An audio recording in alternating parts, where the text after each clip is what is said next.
Hello, everyone. Good afternoon. My name is Amanda Simonelli. I'm a registered nurse here on KCC4 North, and today I have the privilege to discuss with you polypharmacy in the post-procedural patient.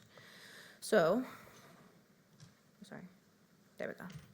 For my discussion, I have two key points. First, for us to understand polypharmacy and its implications for patients recovering post-procedure. And then two, to recognize strategies to combat polypharmacy to ensure that patients achieve optimal outcomes. So to begin, we first must define what polypharmacy is. So polypharmacy is the simultaneous use of multiple drugs by a single patient, either pertaining to one ailment or all of their conditions. And the exact number of medications, it varies. Some literature says that it's 5 medications. Some nurses here at Mount Sinai, you may note on the admission and discharge assessment, there's a polypharmacy screening tool which labels it as greater than 10 medications. And really, polypharmacy has a high prevalence in our cardiac patients, especially those that are older adults. So in this specific period post-procedure, various drugs are additionally utilized on top of a routine regimen, that being either to manage pain, prevent infection, or address a time-specific need that the patient may need in the recovery process. But it's to note that as each medication is being prescribed for a beneficial effect, it could also come with its own set of potential interactions and even side effects. And the cumulative effect of taking multiple drugs can pose a significant risk, as you can see labeled here. And in turn, this could all lead to a longer hospitalization course, a need for an ICU stay, or a higher risk for readmission. So in order to prevent polypharmacy from impacting your patient post-procedure, you must start on the pre-op assessment, your initial intake on your assessment. So this is by performing a thorough medication reconciliation. So you want to ensure you have an up-to-date list of all medications that patient is taking, that being prescribed drugs, over-the-counter medications, herbs and supplements, and your PRNs, your as-needed therapies. So from here, you're going to establish your baseline. You could identify potential interactions and potentially eliminate any duplications of therapy. Because a thorough medication reconciliation really ensures that all drugs prescribed are necessary and appropriate. So as you're performing your initial assessment, inquire, did that patient take any medications from home? Did they have to take anything additional on top of their routine regimen? Was something held? Or did they have to prepare for procedure in a different way? Also to ask when those last dosages were taken. You can involve the family or whomever is present to really ensure that this list is accurate and up to date as possible. And once this is established, from there, ongoing reviews of medications and treatment can be updated from every transition of care. So, patient education. Post-procedural patients, especially those that are older adults, they may have difficulties following a complex regimen or even understanding what those medications are. And as nurses, you are the glue to help patients be educated so that they can achieve medication adherence. So in order to begin our patient education, I want you to first assess. That means to assess your patient's health literacy, meaning how well do they understand their medications and their medical conditions. From this, you can then gauge to what degree you really have to educate your patients. Next, you want to ensure that you educate your patients on how and when their medications are to be taken. I really want to emphasize something. If you're in the pre-op or if you're the pre-op nurse or in your admission assessment, ask the patient, did they bring any medications with them from the hospital from home? If yes, please ensure the proper disposal of medications because the last thing you want is for your patient to medicate themselves without you knowing. Next, as nurses, when administering medications, I want you to link the specific drug. Ask them, do they know what it's for? And you may be surprised. I've had instances where patients may just yes you to death, say like they've been on a medication for years, and then you go to give it to them, and they give you a completely different diagnosis, one that it's not intended for. I've had patients say metformin is to lower my high blood pressure.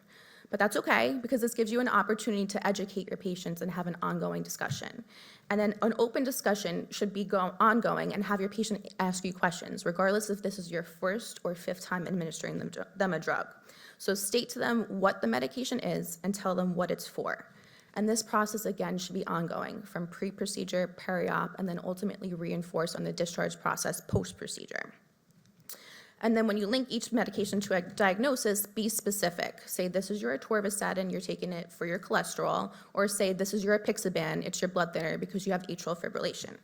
And from there, you can review specific side effects. Be specific. Give verbal, written instructions, cater your instructions to that individual patient. And then this too gives you an opportunity for your patients to highlight specific side effects because now they know what they're aware of, what they should be looking out for. So, something that's ongoing, if you're in a post-procedural setting, you have to perform a comprehensive risk assessment.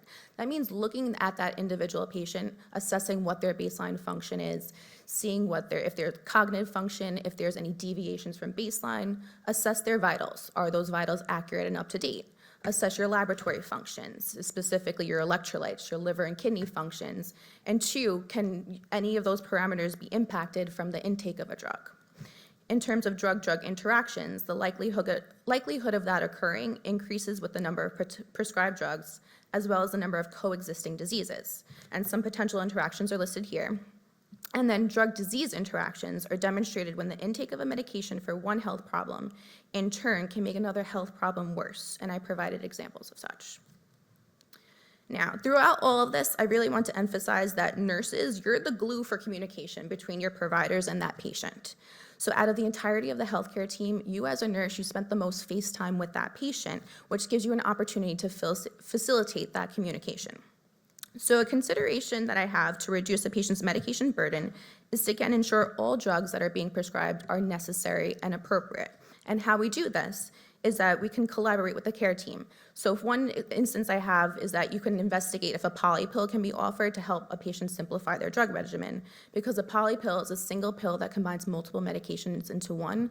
And these are really great too, because they're intended to, again, reduce the patient's medication burden. And it also too gives you an opportunity to, it reduces the adverse effects caused by certain medications.